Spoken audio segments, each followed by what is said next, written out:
Break my soul in two, looking for you, but you were right here. If I can't relate to you anymore, then who am I related to? Well, I'm related to you, Enneagram 4s, us highly sensitive people. I am a 4 myself, and this is Coney Island by Taylor Swift.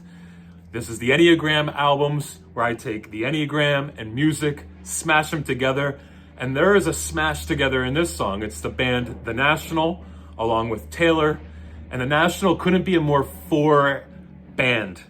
They're moody, they're melancholy, and they talk about the depths of us.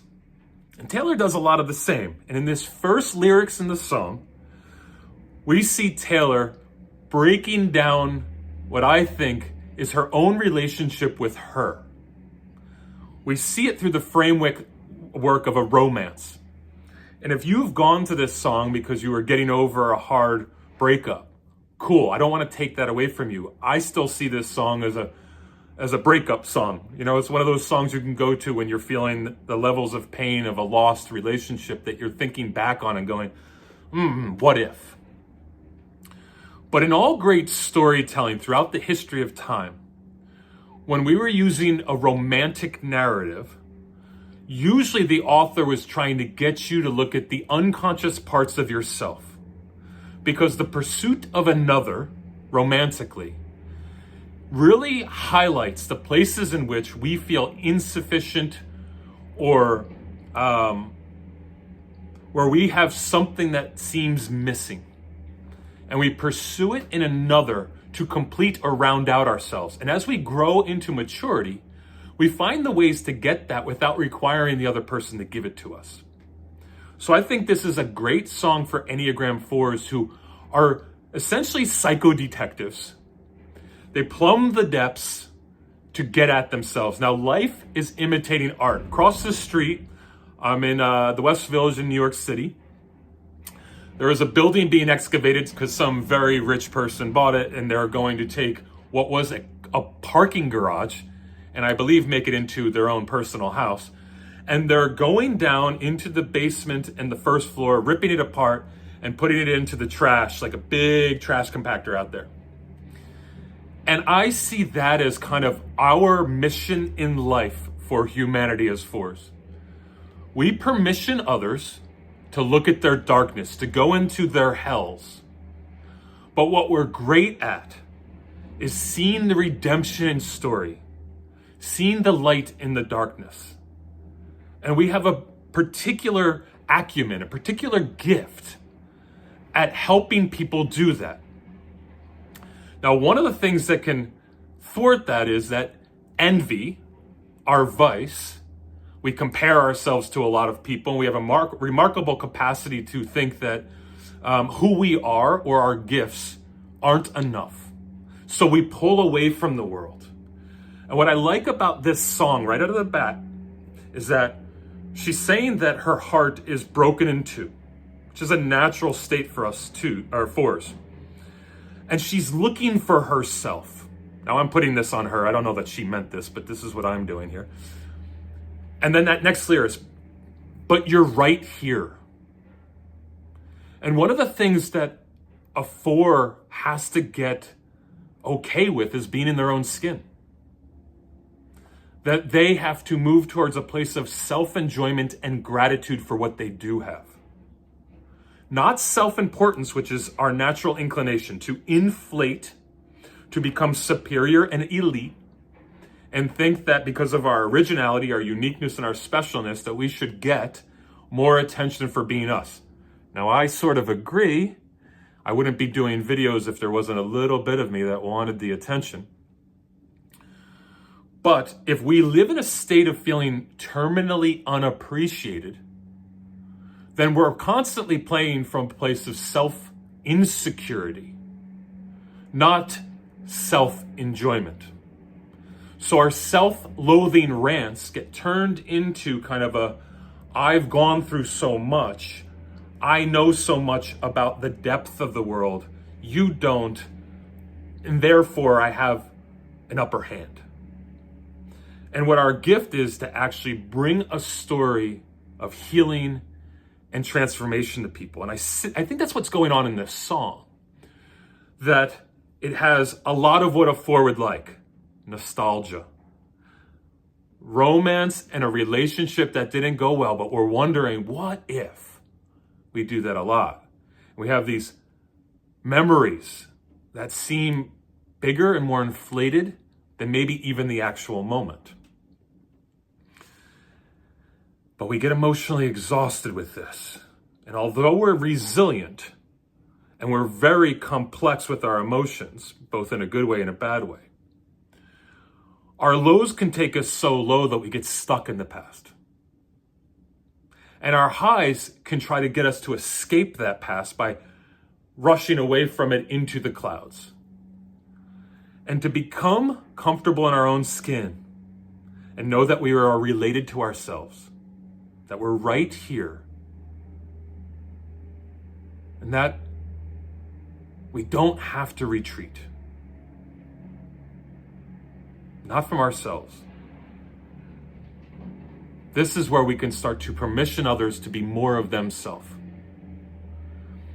Now, I want to honor you and honor this song because I think the National and Taylor are actually going into the depths like that. You might be able to hear it in the background. Like the little bulldozer that's going in and picking up all the rubbish in the basement and pulling it out. Artists are great at doing that. Creatives are great at doing that. And one thing that we have been good at with our pain is being creative with it. We call that artistic sublimation. We take something painful and we make something good out of it. The problem is that many 4s get addicted to their suffering, get addicted to the past, get addicted to living in the past, and don't become present or actually plan for the future.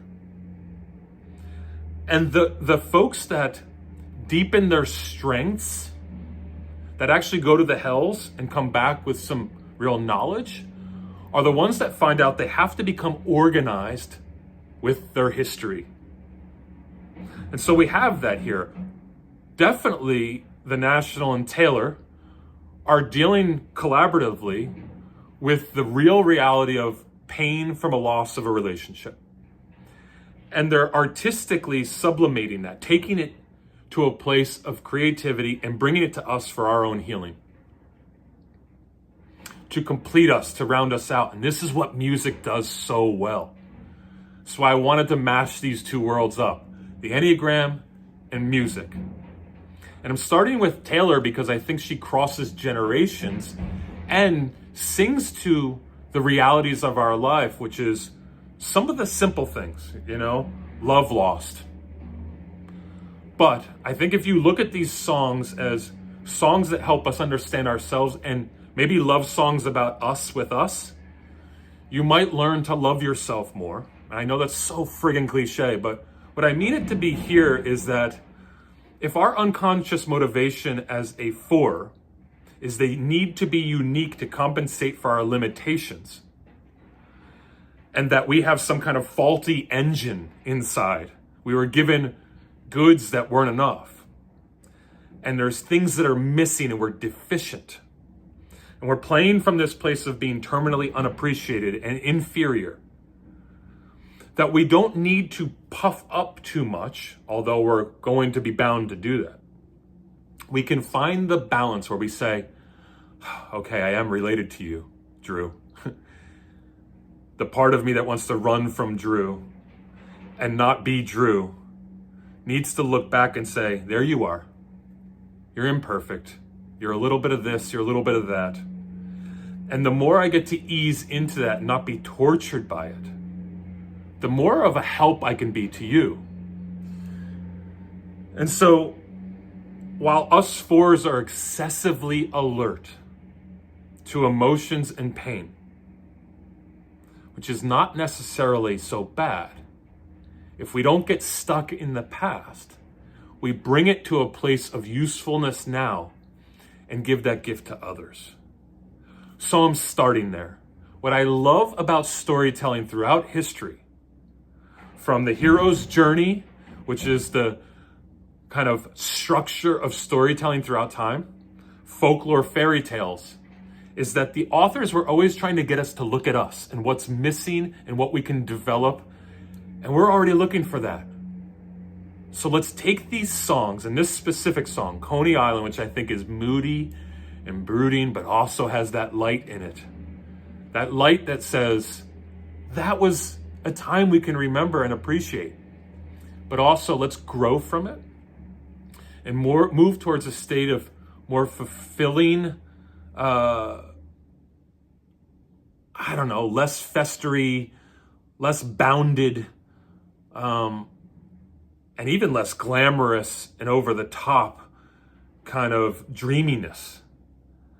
And let's sit in it in a way that allows us to appreciate pain, but also bring healing. My name is Drew. I'm a psychotherapist here in New York City. Life has imitated art, and we're hearing all the sounds. I don't know if you are, but I am. And it actually just reminds me that we got a lot of work to do. So let's get to doing it. If you want to do some work with me, reach out to me at drew@drewnewkirk.com. Smash that subscribe button, please, because it helps, and then you get to see what I'm doing in the future. And tap into my socials. Let's move on and enjoy some Taylor, some National, and some of us Enneagram 4s just relating and connecting with each other. I always do my Tayloritation days before, where I listen to the song 50 or 60 times over and over again.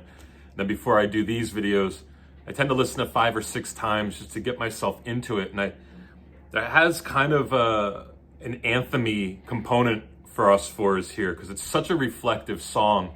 And both characters feel misunderstood. We often feel that. So we have longing, emotional depth, we have self-awareness throughout this song. And I also think as you're listening, just pick up on all of those threads that a 4 would struggle with. So yes, there's this longing for connection. There's emotional depth that both seem to have, a self-awareness that both seem to have. And that they're also trying to let go of self-criticism. That they're trying to let the past be the past and maybe appreciate it, but not get stuck in it. So as they're embracing that imperfection and finding meaning both in the joy and the sorrow of the past, we can see how we are able to place ourselves in this song. This section is called Swiftly Typed, where I just try to help you quickly understand our number or give you just a recap, because maybe you're really steeped in the Enneagram and you know this really well. It's nice to just hear it again. Or if you're new and you're just finding out you're a 4, or you're a younger person and trying to figure out, like, what does this mean? Why do I resonate so strongly with this number? That you have some key characteristics really quick. So we start with our core motivation. And one of our healthy core motivations is to create meaning out of the pain, to find beauty and connection in our lives through what we struggle with and through what we're seeing around us. We take in so much, and we take in the agony and the ecstasy. We really live at some extremes there as 4s. And so because we have such a wide expanse of emotional ability to attach emotion to things, we become deep truth tellers about the realities of life, about how hard it is to live here, but also how beautiful it is. So that's always running as a theme throughout our lives. Now, the unconscious motivation is to be unique, to compensate for limitations. To be unique, to compensate for limitations. We're always asking what's missing in us. What don't we have? What are we deficient at? What do other people have? And then how do I find the ways to bring attention to myself even though I don't have what I think I should have? Okay, so a core desire, let's move on to core desire, is to self-reveal, to let people know who we are, either covertly or overtly. Remember that you are not a neutral character. You're trying to imprint yourself on the world, even if you're doing it from a withdrawn position. And what we want most is to find and express our authentic self. To have our identity be known to us and to be known to others. So we long to feel that uniqueness and significance and deep understanding. So we're constantly going to get caught up in that idea that I try to help you with and try to help my clients with is being seen, known, and understood. We want that just maybe a little bit more than other people, or at least aware of it. What's our core fear? Well, what we fear most is, for me, my whole life, I've always said this even before I knew the Enneagram, mediocrity. It's not that I need to be the best, but I don't want to be anonymous. I want to make an imprint in an original way. And so, still with that identity, I want to craft it and curate it so it has some relevance in the world. Now, as I get healthier as a human, I do that in a way that is more authentic to me and less forced. But that's where we come from, is this dread of feeling emotionally disconnected and misunderstood and also insignificant. And feeling maybe like the system doesn't have a place for us or doesn't recognize us well. And how do we find our puzzle piece, and we have a big puzzle piece in our minds, to fit into this bigger puzzle that the world is trying to create. So let's just deal with some of the strengths. Let's stay in like a kind of set us up with some positives here. We're highly creative people. As I said before, we deal in artistic sublimation. We take a lot of what we're dealing with and we make something creative out of it. And we're emotionally intuitive in that way. So we have a sense of what might resonate with people, because we understand people pretty well, because again, we have such a wide expanse of emotional experiences. We can understand people who have very little emotional attachment or connection to their emotions. And we can see where they can pull that out more. So we're skilled also in finding the beauty in the ordinary and expressing it through these ideas or art, and show the heavens in a way, but also allow and permission people to go to their hells so that they can come up with something better. Again, I told you that they're doing construction.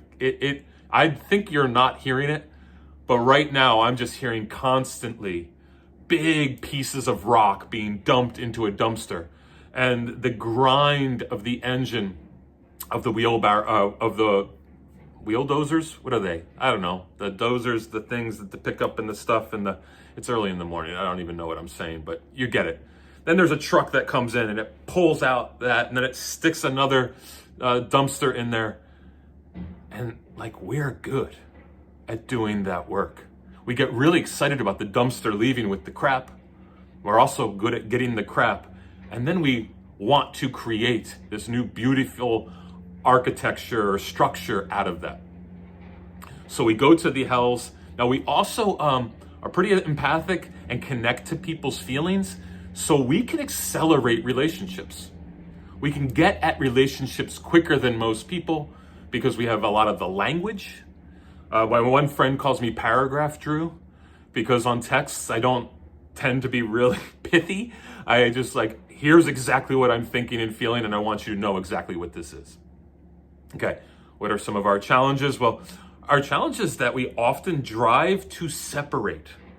We move into aloneness and alienation, even when we're with people. That because we feel like the world doesn't have a place for us, and because we can get emotionally exhausted, we often pull away. We don't communicate in the way that is as healthy sometimes. And so there is, in the Enneagram world, the thought that like we're almost on the verge of being a borderline personality. We can get really frustrated with the world not giving us what we want or giving us what we think we deserve. And so we pull back, and there's some shame in that. And shame is exhausting, and we need to go kind of find our place to get recovered. And we push ourselves around a lot. We just do. Like the Enneagram 1s do that also. We have a loud internal critic. Theirs is a bit more doing right and wrong. Ours is a bit more about like not manifesting our personality in a way that actually gets acceptance from the world. We deal with abandonment and rejection. There's usually abandonment and rejection in our life. And you can feel some of that in the song, even though they're not directly saying that they have been rejected or abandoned. But that there is kind of this feeling of like, I didn't get to join in the way I wanted to. And maybe that happened to you in your family of origin or by your peers, and the world didn't seem to accept you, and you kind of created this personality around it. So what we have to be constantly aware of is how self-absorbed we can get, how we can over-identify with suffering, and how we can live in the history of that pain, a propensity to live in that history. And this is why this song, I think, is so powerful. Or the song for me, Pictures of You by The Cure, is very similar to this song. It's this nostalgic looking back. And fours can get stuck in this place. They can dwell in the past and idealize it, or live in the frustration of how it didn't go well for us. So we constantly have to remember that. Another point just to remember, we have emotional depth, so it can be, like anything, our greatest gift, our greatest challenge. Our emotional intensity could both be a thing that challenges people and comforts people. It could be a thing that entices and offends. Remember this always, fours. You are not neutral. People will react.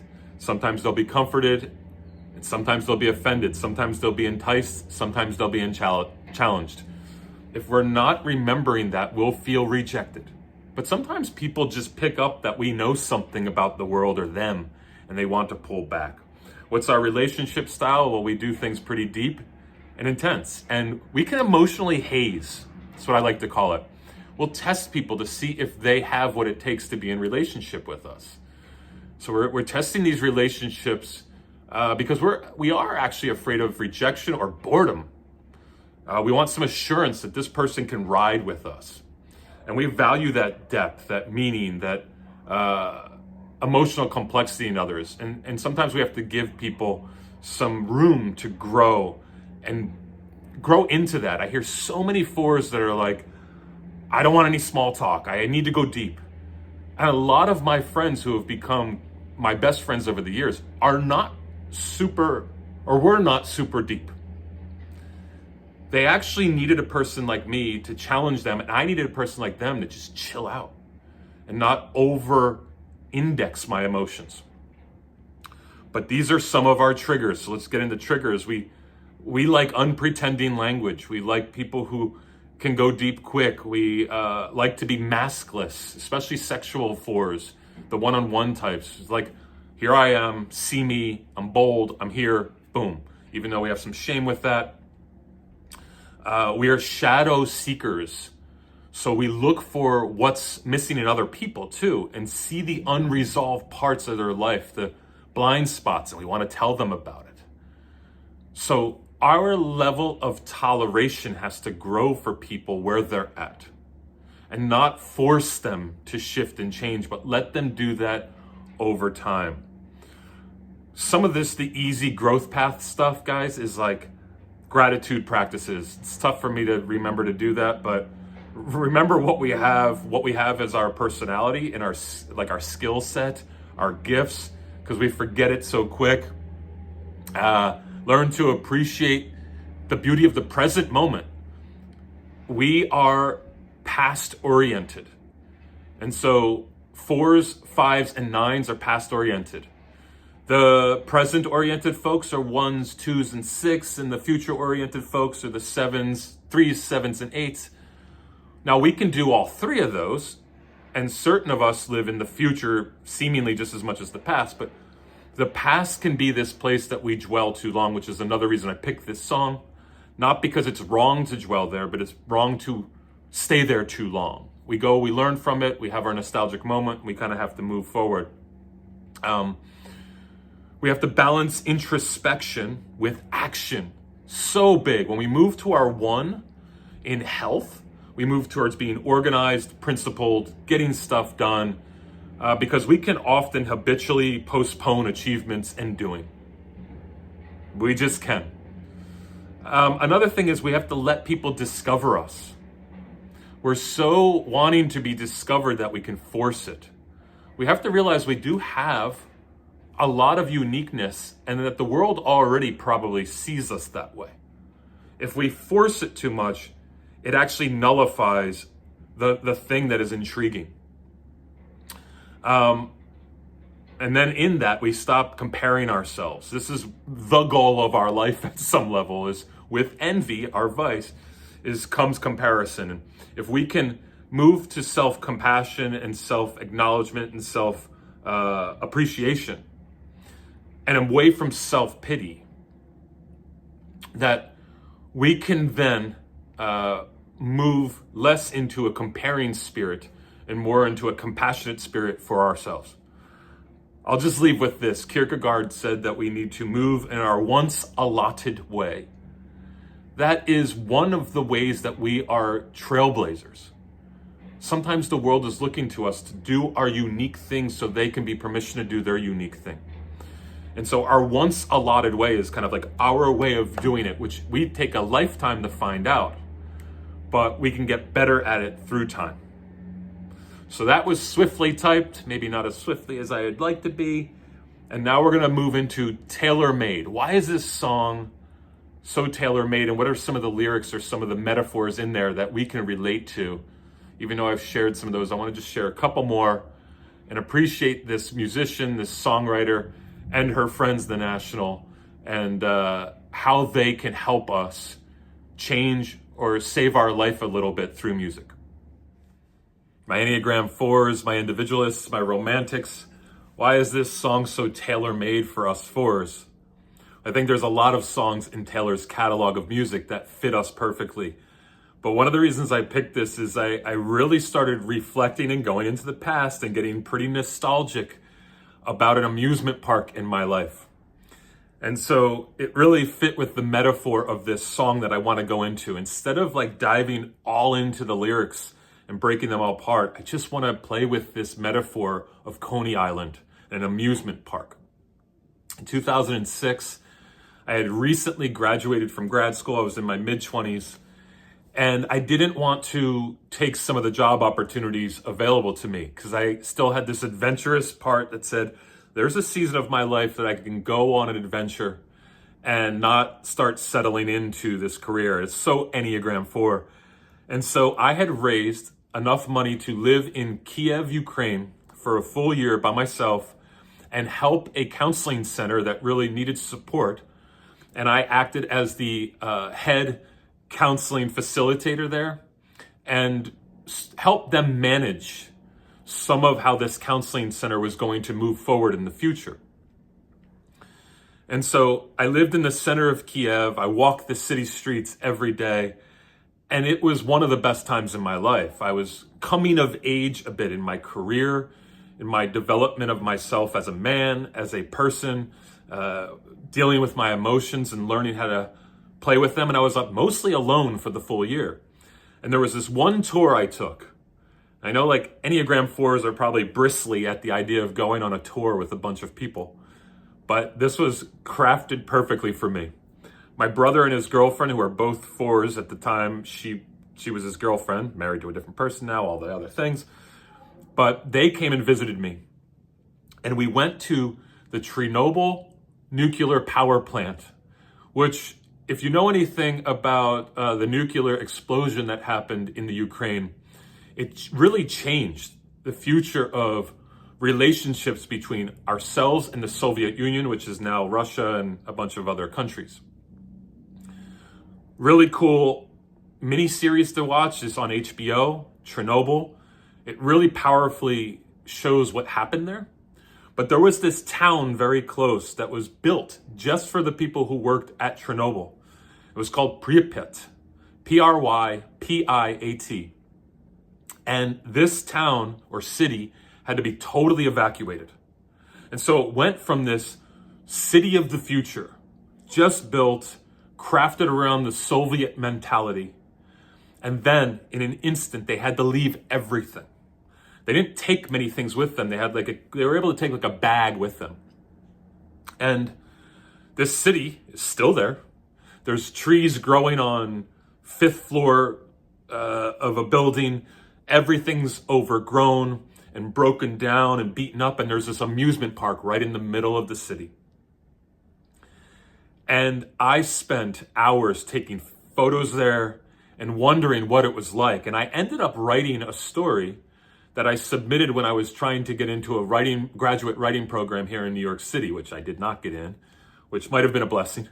But the story was based around 2 older folks and 2 younger folks who lived in this town and the relationship with the amusement park. And that amusement park just brought all this like kind of exciting opportunities of joy and pain in artistic expression for me.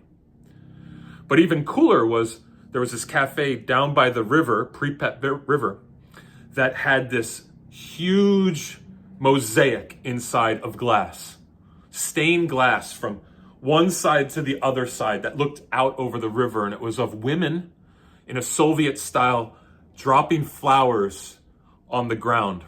I got a tattoo of it. This is it right here. You see Chernobyl and you see this woman. It's a replica. And I continue to think about this place because I'm so Enneagram 4-ish that I love the beauty and the brokenness, the light and the darkness, that art has this way of expressing this combination. And we are constantly, as Enneagram 4s, gathering data to digest so we can find out a little bit more about who we are.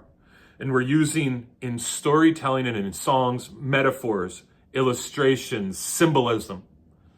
And so this metaphor of an amusement park is pretty powerful in this song. That it's about this lost spark in a relationship, that Coney Island serves as the backdrop of reflection. And the narrators are mourning the moments that they neglected the relationship, but also some of the beautiful times. That it's a symbol of like a once thriving environment, but now sitting still and abandoned. And now Coney Island isn't totally abandoned, but it's not what it used to be. As a New Yorker, I know that. I had a special moment there a couple years ago where I did a polar plunge on New Year's Day, and I think it was negative 12 degrees wind chill, and my beard froze up after I jumped into the ocean. It was a really cool time, but Coney Island still doesn't have what it used to have. It's not what it used to be. Back in the day, it was much more vibrant and full of joy, and a place to meet and a place you had to go because there wasn't a lot of options. It was teeming with life, and it brings back nostalgic feelings for people. But it also brings back what is missed, what opportunities were there. And it brings also this idea of a carefree, fun, romantic time, a youthful expression. And there's this faded glory, the passage of time, the erosion of connections, the bittersweet nature of memories gone. And these are the key aspects of the metaphor in this story, which is why I loved actually being in Pripyat by myself. There was hardly any tours going on at this point. So we were one of the first people to ever go. And it was just the three of us with our tour guide, Alexei. And there was nobody around for miles and miles. And we love that kind of feeling because where the four can go in their head of what was this? Who played on this playground? Who was in this amusement park? Who was on the merry-go-round? Who was going in the Ferris wheel? Who were the kids that had their coming-of-age moments? Who were the parents who had to mourn what their kids had? And how they brought them up? It's about lost wonder. And we love that as force. Kind of gets our juices moving. Because we love how joy and pain mix. John Steinbeck calls into account the beauty of the birth and death of a day. Sun rising, sun setting. It's like the joy and the pain, the rising and the loss. And this song similarly reflects that, reflects some of the missteps we have in relationship. And then the grief, and especially the bargaining stage, that time and memory makes us think about what we could have done and how we're grappling with these memories of love lost and overlaying a sense of regret on it. And what could I have done? Maybe it was right for me. And this emotional distance, which is actually helpful, Enneagram 4s can get stuck in. And they start to get reminded of things when they're bored or when they're feeling bad about themselves, when they feel like they're not connecting to the rest of the world, that they go to this fantasy place. And one of the things that we can do to help ourselves is deal with the ordinary day-to-day stuff. And not let the past overwhelm the present and the future. That there needs to be a balance between all of them. And so this song is a universal mirror for us to not only look at what we've lost, but look at what we have, to have gratitude in the moment for what we have. And that's the beauty of this. It's like it's bringing us to a state of gratitude for what we have now. Because there's maturity in the development of these two. They're looking back and they're remembering, but they're also saying, okay, this is what I have now. I have to appreciate this. I love these lyrics, and I'll end with these. I'm sitting on a bench in Coney Island, wondering where my baby went. Where'd my baby go?